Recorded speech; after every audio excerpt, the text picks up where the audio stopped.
मासे पक्षद्वयं भवति। सर हाँ बोलो। सर ये पूर्व कृष्ण पक्ष अनंतरम शुक्ल पक्ष मतलब?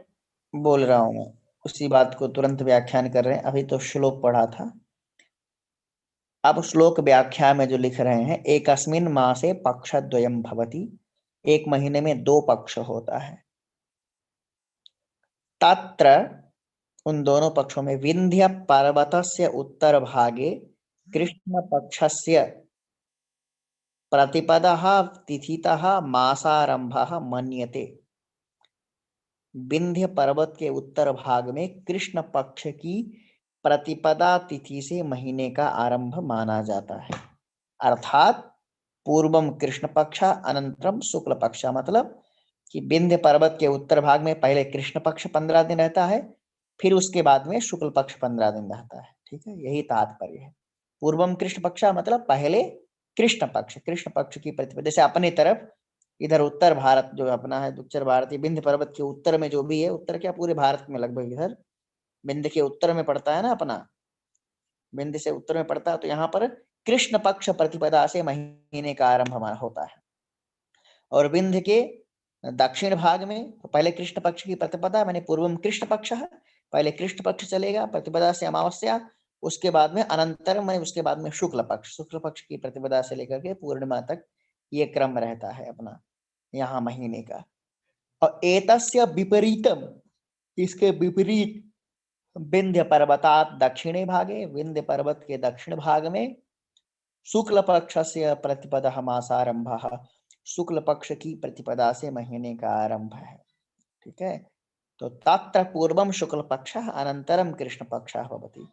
विंध्य पर्वत के दक्षिण भाग में पहले शुक्ल पक्ष आता है, शुक्ल पक्ष की प्रतिपदा से लेकर के पूर्णिमा तक, और उसके बाद में अनंतरम मैंने उसके बाद कृष्ण पक्ष की प्रतिपदा से लेकर के अमावस्या तक। तो इस तरह से महीने का आरंभ विंध्य पर्वत, क्योंकि विंध्य पर्वत को लेकर के ये स्थिति बनती है। चंद्रमा विंध्य पर्वत को परिक्रमा लगाएगा ना, तो लगाएंगे तो, या चंद्रमा या विंध्य पर्वत चंद्रमा की परिक्रमा लगाए, अब जो भी सिद्धांत है, ये चंद्रमा विंध्य पर्वत की परिक्रमा लगाए, तो उस परिक्रमण के द्वारा जो संक्रमण होगा वहां, है ना, परिक्रमा लगेगा तो उसके अनुसार जो स्थिति बनती है, तो उत्तर भाग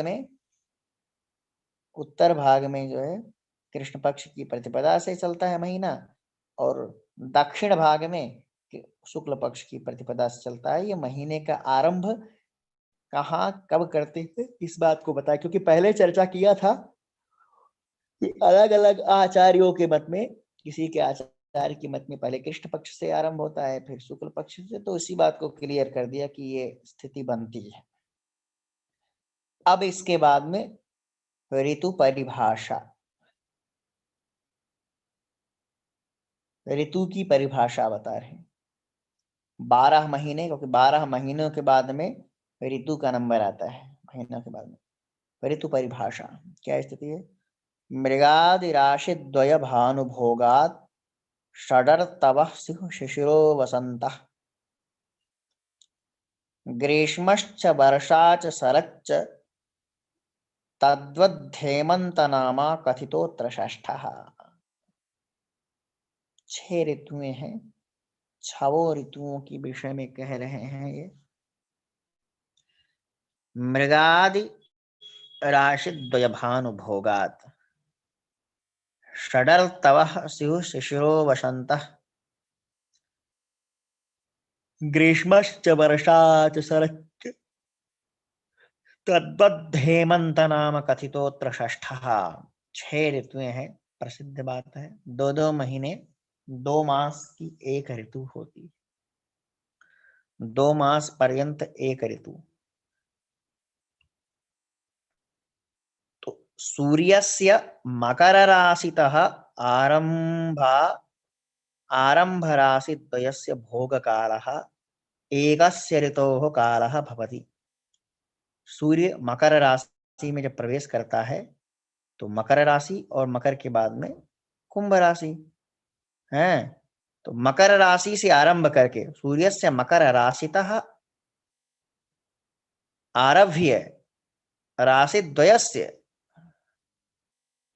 राशिद्वयस्य भोगकालः एकस्य ऋतोः कालः भवति। तो मकर राशि में जब सूर्य संक्रमण करता है, वही 14 जनवरी 15 जनवरी 14 जनवरी को जो संक्रांति काल आता है, मकर सूर्य राशि में प्रवेश वहीं करता है, या मकर राशि में सूर्य वहीं प्रवेश करते हैं, लगभग 14-15 जनवरी के आसपास। 14 जनवरी, हाँ 14 जनवरी पर संक्रांति होता है। तो उस दिन पोंगल मनाते हैं, उत्सव मनाते हैं, कहीं जगह पोंगल, कहीं जगह खिचड़ी का त्योहार, कहीं कुछ, तो मनाया जाता है। तो संक्रांति काल होता है। तो मकर राशि में जब सूर्य प्रवेश करते हैं तो वहीं से ऋतु का आरंभ शुरू होता है। तो मकर राशितः आरभ्य राशिद्वयस्य भोग कालः एकस्य ऋतोः कालः भवति। तो मकर और कुंभ राशि में जब सूर्य है तो एक ऋतु बनेगा।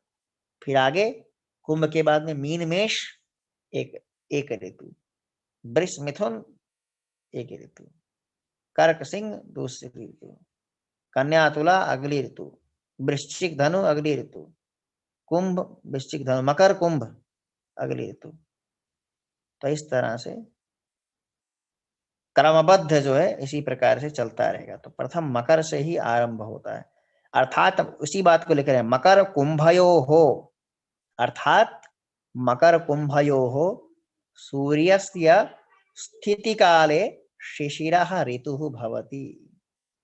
मकर और कुंभ राशि में जब सूर्य की स्थिति होती है, सूर्य का निवास होता है, सूर्यः यदा मकरे कुंभे च तिष्ठति तदानीं शिशिर ऋतुः भवति। मकर और कुंभ राशि में जब सूर्य रहता है तो शिशिर ऋतु होती है। शिशिर ऋतु, शिशिर माने कांपने वाली ठंडी, टिक टिक टिक टिक, सिर सिर करो शिशिर। मकर राशि में और कुंभ राशि में, मकर राशि में और कुंभ राशि में जब सूर्य रहता है तो शिशिर ऋतु होती है। मीन मेषयो हो, है ना, मीन मेषयो हो। ठीक उसके बाद भाई मकर और कुंभ का स्पष्ट हो गया कि शिशिर के बाद में वसंत, शिशिर ऋतु के बाद में वसंत ऋतु, वसंत के बाद में ग्रीष्म, ग्रीष्म के बाद में वर्षा, वर्षा के बाद में शरद, शरद के बाद में हेमंत, हेमंत के बाद में फिर शिशिर। तो शिशिर वसंत ग्रीष्म शरद वर्षा शरद हेमंत। तो हेमंते प्रथमे मासे नंद ब्रज कुमार। कार्तिक और आश्विन जो मास होता है, ये जो है ये हेमंत ऋतु का, हेमंत ऋतु, अभी हम लोग हेमंत ऋतु में निवास कर रहे हैं, है ना, हेमंत ऋतु चल रही है। हिम से संबंधित हेमंत है ना, तो हेमंत ऋतु अभी चल रही है। तो अस्तु, तो मकर और कुंभ राशि में जब सूर्य का स्थिति काल होता है तो उस समय शिशिर ऋतु होती है। और उसके बाद में, शिशिर के बाद में वसंत, शिशिरो वसंत, शिशिर के बाद में वसंत ऋतु आती है। वसंत ऋतु बड़ा सुहावना काल है। आहा, आनंद, पूरी प्रकृति परमानंद में रहती है इस समय, नदियों का जल निर्मल। वसंत ऋतु से ही नव वर्ष का भी आरंभ है। चैत्र शुक्ल प्रतिपदा से ही नव वर्ष का भी आरंभ है। तो उस समय पूरी प्रकृति में नवापन होता है, सर्वत्र नूतनता दिखाई देती है। पूरी प्रकृति में एक अलग ही हर्ष और उल्लास रहता है, अलग ही आकर्षण रहता है ना। वसंत ऋतु की अनंत महिमा है। गृहे गृहे विलसति मधुमासः, ठीक है। तो वसंत ऋतु जो है आती है। वसंत ऋतु कब?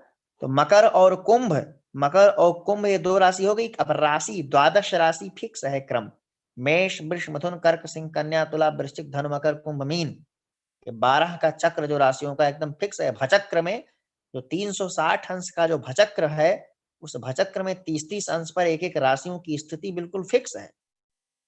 मेष वृष मिथुन कर्क सिंह तुला, इसी क्रम में जो है मेष वृष मिथुन कर्क सिंह कन्या तुला वृश्चिक धनु मकर कुंभ मीन, ये 12 राशियों का क्रम है, इसी क्रम में स्थित है सब। अब क्रम से मकर राशि से आरंभ करना है, ऋतुओं का जोड़ना। आरंभ कर लो, मकर को याद कर लो। मकर राशि जो है, मकर राशि और कुंभ राशि में जब सूर्य रहेंगे तो शिशिर ऋतु रहे। शिशिर के बाद में बसंत, तो मकर और कुंभ के बाद राशि क्या बचा? मीन मेष, दो राशि में सूर्य रहेंगे तभी ऋतु होगी। तो मीन और मेषे, मीन में सयो सूर्य सति वसंत ऋतु भवति। मीन राशि में और मेष राशि में, मीन राशि में और मेष राशि में सूर्य जब स्थित रहेंगे, सूर्य की स्थिति रहेगी तो बसंत ऋतु होता है। वसंत ऋतुराज वसंत का आगमन तभी होता है जब सूर्य मीन राशि में संक्रमण करते हैं, प्रवेश करते हैं। तो मीन और मेष राशि में सूर्य की स्थिति होने पर वसंत ऋतु। उसके बाद में मेष के बाद में फिर वृष राशि की स्थिति, वृष और मिथुन है ना। मेष के बाद में वृष, तो वृष और मिथुन दो राशि में जब सूर्य रहेगा, वृष और मिथुन राशि में जब सूर्य की स्थिति रहेगी, सूर्य का निवास रहेगा, सूर्य का भोग काल मीन और वृष और मिथुन राशि जब होगी तो उस समय जो है ग्रीष्म ऋतु का आगमन होगा। ग्रीष्म ऋतु की वर्तमानता रहेगी, है ना। उस समय ग्रीष्म ऋतु रहेगी जब सूर्य वृष और मिथुन राशि में रहेंगे। उस समय गर्मी, तपने वाली गर्मी रहती है, धमाधम वाली, है ना। वृष और मिथुन राशि में सूर्य की स्थिति जब वृष और मिथुन राशि में रहती है तो ग्रीष्म ऋतु का आगमन होता है, उसमें ग्रीष्म ऋतु होती है। मिथुन के बाद में कर्क राशि का नंबर आता है, कर्क और सिंह राशि में जब सूर्य का प्रवेश होता है, कर्क राशि में प्रवेश होता है और कर्क राशि से सिंह राशि पर्यंत जब सूर्य का भोग काल रहता है तो उस समय वर्षा ऋतु होती है, बारिश का समय है। कर्क सिंहयोः वर्षा, कर्क और सिंह राशि में वर्षा ऋतु की स्थिति है। वर्षा का समय वही है जब कर्क राशि में जब सूर्य प्रवेश करे, कर्क राशि में जब सूर्य प्रवेश करे तो और सिंह पर्यंत रहे, तो कर्क और सिंह राशि में जब सूर्य का निवास रहेगा या सूर्य की स्थिति रहेगी तो वर्षा ऋतु होगी, वर्षा काल। वर्षा के बाद में शरद, वर्षा विगत शरद ऋतु आई, तो वर्षा के बाद शरद ऋतु। तो कन्या तुला तो वर्षा ऋतु, तुला के बाद कन्या, तुला के बाद में वृश्चिक धनु, वृश्चिक और धनु राशि में जब सूर्य रहेंगे तो शरद ऋतु होगी। वृश्चिक है ना, शरद वृश्चिक धनवो, वृश्चिक और धनु राशि में जब सूर्य रहेंगे तो शरद ऋतु होगा। और शरद ऋतु के बाद में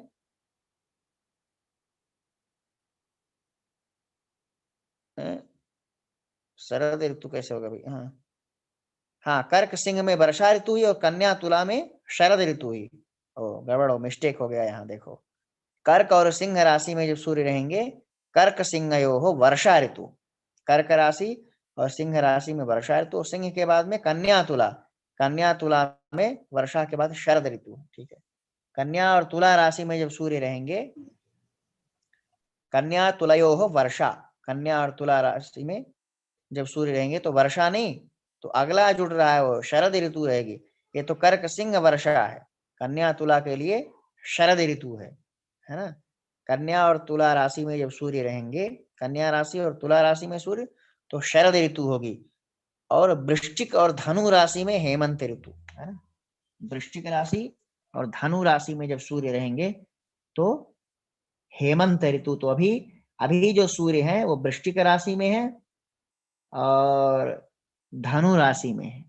वृश्चिक राशि और धनु राशि में इस समय सूर्य है, इसलिए हेमंत ऋतु चल रही है, ठीक है। इदानीं सूर्यः जो वृश्चिक राशौ अस्ति, है ना, इसलिए जो हेमंत ऋतु चल रही है। तो इस तरह से 12 राशियों में सूर्य के संक्रमण से सूर्य के संक्रमण से 6 ऋतुओं की स्थिति होती है। 6 ऋतुओं की स्थिति, क्रमबद्ध 6 ऋतुओं का भी क्रम है।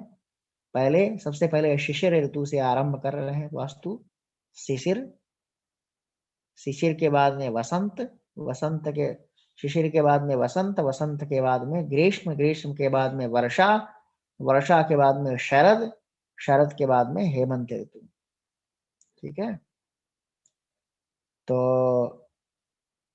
मकर राशि, मकर और कुंभ में जब प्रवेश किया तो शिशिर ऋतु, फिर मीन में इसमें किया तो वसंत ऋतु, वृष मिथुन में किया ग्रीष्म ऋतु, कर्क सिंह में किया, कर्क और सिंह में तो वर्षा ऋतु, तुला वृश्चिक में शरद ऋतु, और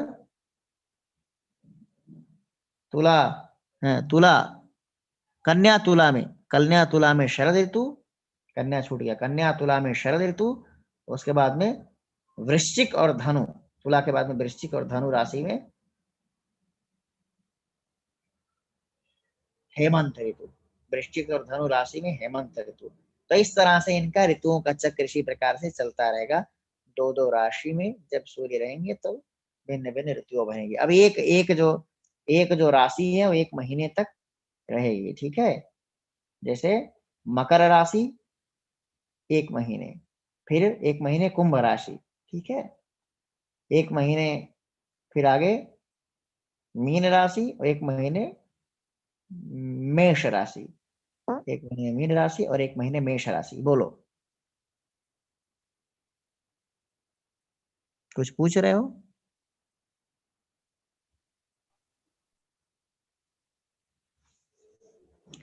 तो इस तरह से ऋतुओं का क्रम चलेगा। ठीक है, अब ऋतु के बाद में मास कई प्रकार का होता है। देखो, मास जो महीना जो है ना, महीना जो है वो कई प्रकार का होता है। महीने के कई भेद हैं। ठीक है, तो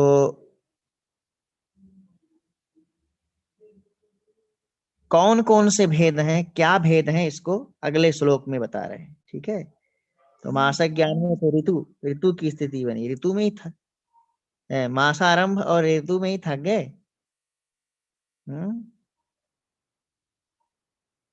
ठीक है, सर थोड़ा थोड़ा ऐसा दिमाग में आते जाता है, इसलिए आज इतना ही रहने दो।